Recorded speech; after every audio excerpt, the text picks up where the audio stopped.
dos contatos imediatos. Durante 2 horas, uma rede de TV americana fez um balanço de tudo o que se sabe sobre objetos não identificados, discos voadores e seres extraterrestres. Você vai ver agora os principais momentos deste especial que foi assistido por milhões de pessoas nos Estados Unidos e no Canadá. Good evening. What do a colonel in the United States Air Force, O programa da TV americana foi conduzido por Mike Barrell, um dos apresentadores de maior credibilidade nos Estados Unidos. Foram 2 horas de debates, entrevistas e até um satélite ao vivo direto de Moscou. No começo, Mike Barrell levanta uma dúvida que todo mundo tem quando se fala de discos voadores. É possível existir uma nave capaz de viajar milhões e milhões de quilômetros até atingir a Terra? Para responder a esta pergunta, ele convidou o astrofísico Thomas McDonald, que é um especialista no assunto. A grande vantagem das viagens espaciais, diz ele, é que no espaço podemos acelerar até atingir velocidades próximas à da luz. Os foguetes de fusão, que usam hidrogênio ou hélio, já têm o combustível pronto no espaço. Não precisam, portanto, carregar peso. Além disso, diz o Dr. McDonald, consegue-se uma energia milhões de vezes maior comparando-se com os foguetes que usamos na Terra. Outra dúvida comum é sobre a natureza das aparições dos discos voadores. O apresentador Mike Barrell pergunta: afinal, se os extraterrestres querem causar impacto, por que não aparecem num lugar bem conhecido, como a Casa Branca, por exemplo? Mas o fato é que isto aconteceu. Em julho de 52, a Força Aérea Americana tentou interceptar uma dúzia de objetos voadores não identificados que estavam bem acima da Casa Branca. Esta aparição acabou se transformando no acontecimento de maior impacto no país desde a Segunda Guerra Mundial. Este oficial garantiu na época que os objetos não tinham nada a ver com os projetos secretos que estavam sendo feitos no país. Este outro admitiu que os objetos podiam ter origem interplanetária. E o representante da Marinha disse que não conhecia nenhum míssil ou aeronave com a forma de um disco voador. Para dar uma satisfação à opinião pública, a Força Aérea Americana criou uma unidade de investigação que chamou de Projeto Livro Azul. E Mike Barrell está agora com 2 oficiais americanos que estiveram envolvidos pessoalmente com o projeto. O coronel Robert Friend, que chefiou as investigações por 5 anos, e o coronel William Coleman, ex-porta-voz do Pentágono. O coronel Robert Friend diz que o projeto Livro Azul sempre enfrentou muitas dificuldades, apesar de pelo menos 100 casos investigados por eles terem sido considerados muito preocupantes. Por isso, diz que não ficou surpreso quando o projeto foi extinto em 69. O ex-porta-voz do Pentágono, o coronel William Coleman, admite que ele mesmo já viu um OVNI. Ele afirma aqui que isto aconteceu em 55, quando comandava um B-52 nos céus do Alabama. De repente apareceu um estranho objeto prateado que não tinha asas, media 20 metros de diâmetro e 5 metros de altura. O coronel fez um relatório oficial, mas ele conta agora que quando começou a trabalhar no Livro Azul, procurou o relatório e não havia nada no arquivo. Isso aconteceu com outros relatos que também desapareceram, diz ele.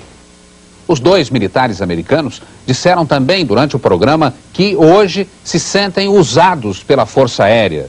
Segundo eles, o governo não estava interessado em divulgar a verdade.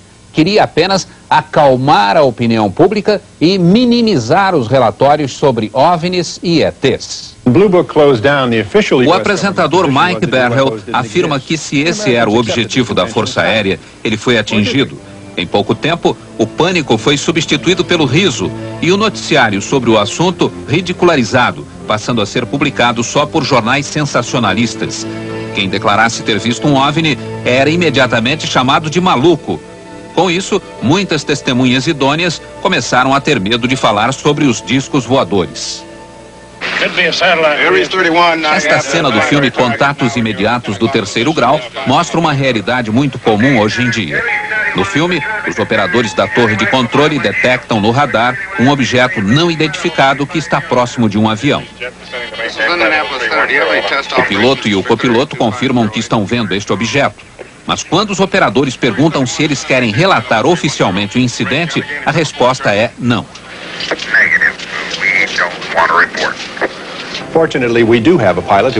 O apresentador Mike Barrell está agora com um dos poucos pilotos dispostos a falar sobre OVNIs. É o capitão Neil Daniels, que voou na United Airlines por 35 anos.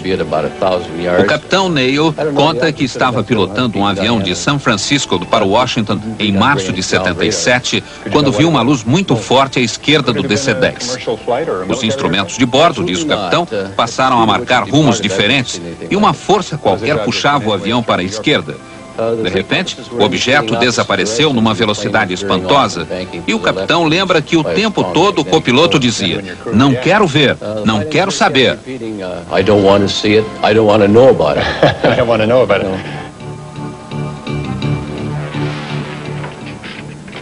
O interesse pelos discos voadores provocou uma onda de filmes de produção barata, principalmente na década de 50, e também estimulou imaginações de pessoas em busca de fama e dinheiro através de fraudes e falsificações. O autor deste filme jogou discos e objetos em frente à máquina fotográfica. Um outro falsificador disse que fez estas fotos depois de ser sequestrado por seres alienígenas.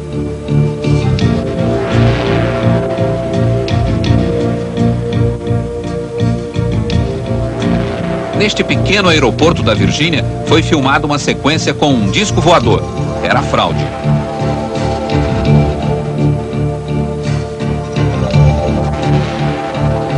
Esta fraude vem da Suíça. Um fazendeiro disse que foi sequestrado por ETs. A nave que ele fotografou foi achada no curral da fazenda. Mas o apresentador Mike Barrell mostra também muitos filmes e fotos que ainda são uma incógnita. Este executivo de uma firma de computadores e a mulher dele estavam juntos e conseguiram filmar um estranho objeto voador. Oh, good God. I don't know. Not playing. I'm gonna tell you something, honey. I don't know what the hell it is. Este outro filme foi feito na Guatemala por uma equipe que filmava um comercial de automóveis. O cinegrafista Robert Perry também conseguiu um documento importante quando estava no Canadá. O objeto, filmado a uma velocidade muito baixa, aparece bem nítido. Robert Perry conta que o objeto se transformou num incrível show de luz e que, segundo técnicos, estaria viajando a mais de 48 mil quilômetros por hora.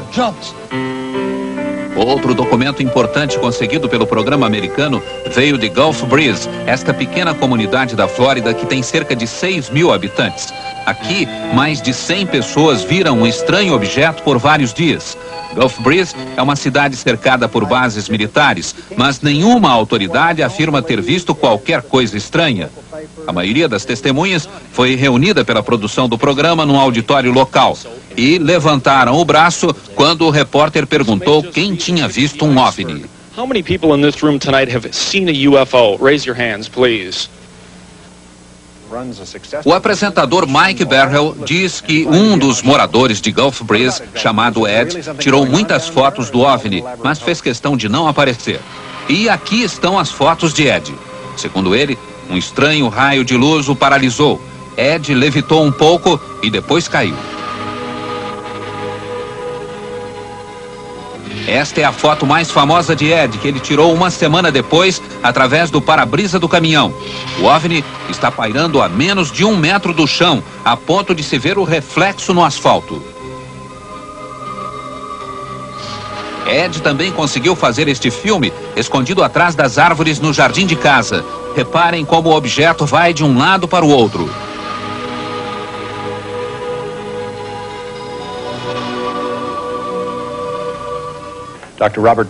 Mike Barrell diz agora que, para analisar as fotos de Ed, ele convidou 2 dos maiores peritos em análises fotográficas dos Estados Unidos.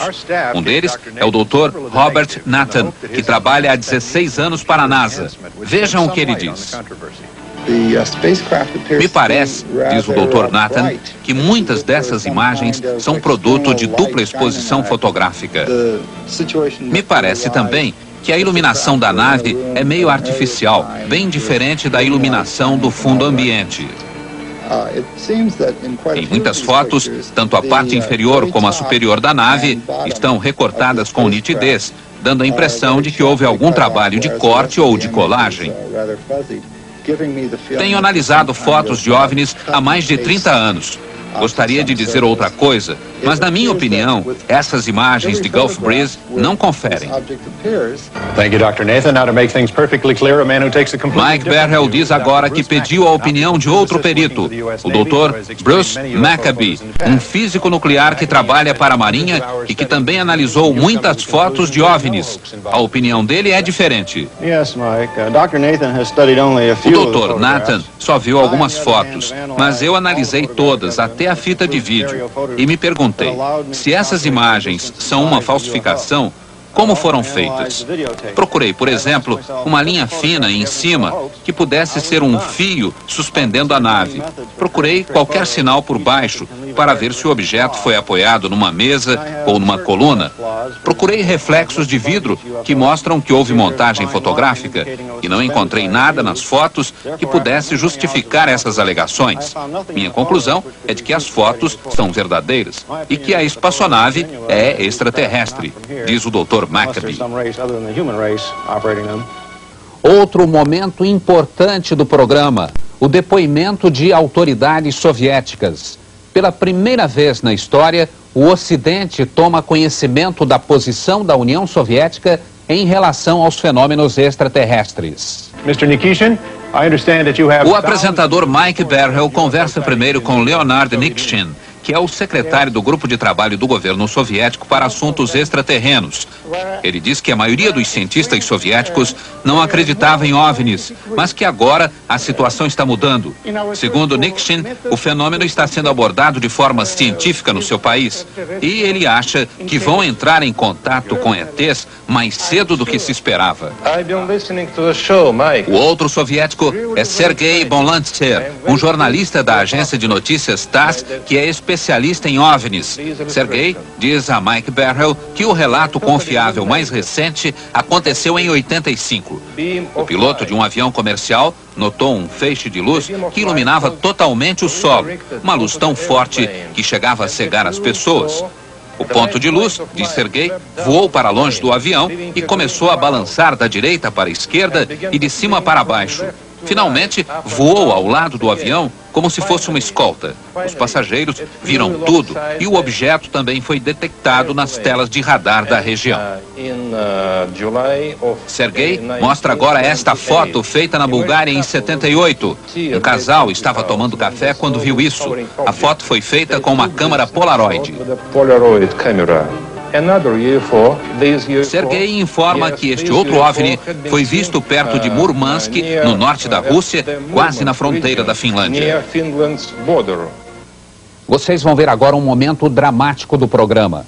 Os depoimentos de 3 pessoas que teriam sido sequestradas por seres extraterrestres. Para garantir maior veracidade a esses depoimentos, todas foram hipnotizadas. As 3 testemunhas nunca se viram. Mas o estranho é que as histórias são muito parecidas. Rosemary é pintora e artista gráfica. Mora no East Village, em Nova York. Ela machucou o joelho e agora se recupera do acidente. Al Hassine mora no Bronx, também em Nova York, com a mulher e a filha de 12 anos. Ele trabalha na companhia telefônica e gosta de tocar guitarra. Liza Salviano mora em Nova Jersey, tem 28 anos, é casada e está grávida. Liza trabalha como secretária. As entrevistas foram feitas por 2 especialistas, a psiquiatra Raima Leibel e o pesquisador Bud Hopkins.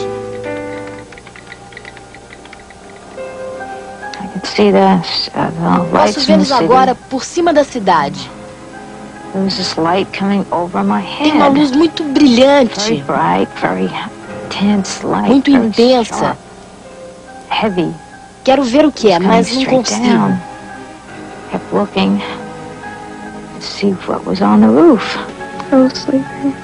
Eu fui acordada. Estava dormindo. Queriam que eu fosse com eles. As janelas estavam fechadas. De alguma forma, eu passei pelas janelas. Eu parecia flutuar. Não parecia que eu andava. Parecia outra coisa.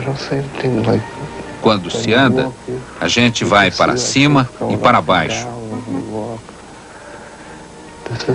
Mas era tudo plano. Depois, eu estava numa sala de controle, ou algo assim. Parecia um consultório médico. Todos eles estavam lá. E senti que alguém me tocou. Are you alone? No, they're all over. How many of them are there around the table? At least 4 or 5. Eles eram uns 4 ou 5. And are they all doing something or are they all watching? No, they're watching too. Mas só um me tocou. How many of them are actually doing something? One. They're so ugly. Eles são What makes them feios so ugly? They look mean. e parecem maus. They don't smile. Não sorriem. God, he's ugly. São muito feios. It's an ugly thing. Parecem mal feitos, distorcidos. His head looks so pathetic. His head's like os crânios são pontudos na frente e crescidos atrás. Os olhos são muito pretos, inclinados. Tem rugas no lugar das pálpebras. Parecem olhos de lagartixa. São olhos pretos. Totalmente pretos. O momento mais polêmico do programa é o depoimento de um agente secreto americano. Ele recebeu o nome de Falcon. E para ter a identidade protegida, todos os depoimentos foram feitos com a imagem e a voz distorcidas. A produção do programa afirma que fez todas as investigações possíveis e garante que ele é realmente o que diz ser. Um agente ligado a um serviço ultra-secreto que investiga fenômenos extraterrestres, o MJ-12. O agente Falcon diz que o MJ-12 foi criado pelo presidente Truman na década de 50 com o objetivo de conseguir informações sobre OVNIs e submeter estas informações à investigação científica.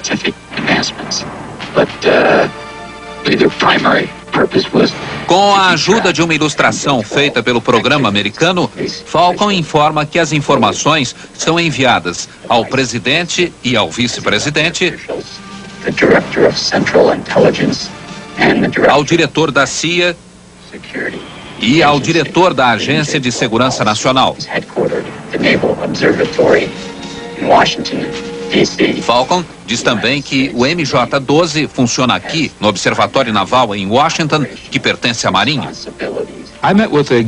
Peter Leon foi produtor executivo de notícias da rede de TV CBS em Los Angeles e ele diz que esteve pessoalmente por 2 vezes com um agente chamado Falcon. Leon diz que checou as credenciais e está convencido de que ele é realmente um agente. Segundo Falcon, o primeiro grande incidente envolvendo extraterrenos aconteceu em 47 no Novo México. Aparentemente, um OVNI sofreu uma pane e caiu no deserto. Na época, mais de 100 pessoas viram o acidente e foram até lá.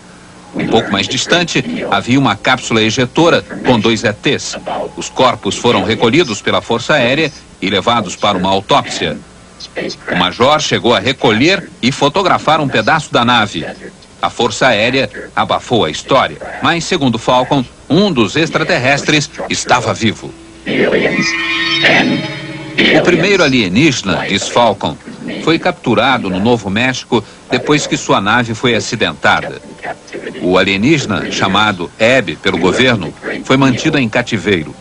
Aprendemos muito sobre a cultura, a raça e as espaçonaves dos alienígenas.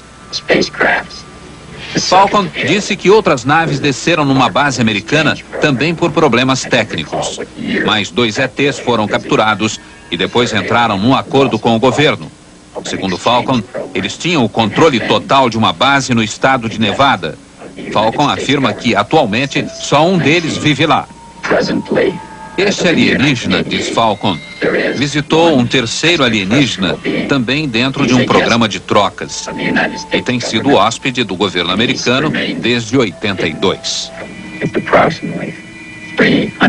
Falcon diz que eles vivem muito, de 300 a 400 anos, e são muito inteligentes, com um QI superior a 200. Outra curiosidade, gostam de vegetais. Falcon afirma que já esteve com eles e diz agora qual o aspecto destes extraterrestres. Eles têm de 95 centímetros a 1 metro de altura. Os olhos são extremamente grandes, com um formato próprio. Têm várias pálpebras internas e os olhos são 2 vezes mais brilhantes do que os nossos. Tem 2 aberturas onde ficaria o nariz. E a boca é pequena. Não tem dentes como os nossos. As gengivas também são diferentes. Os órgãos internos são muito simples. Tem um só órgão que funciona como coração e pulmão. O sistema digestivo também é muito simples. A estrutura da pele é, digamos, uma pele elástica e dura, talvez endurecida pela exposição ao sol.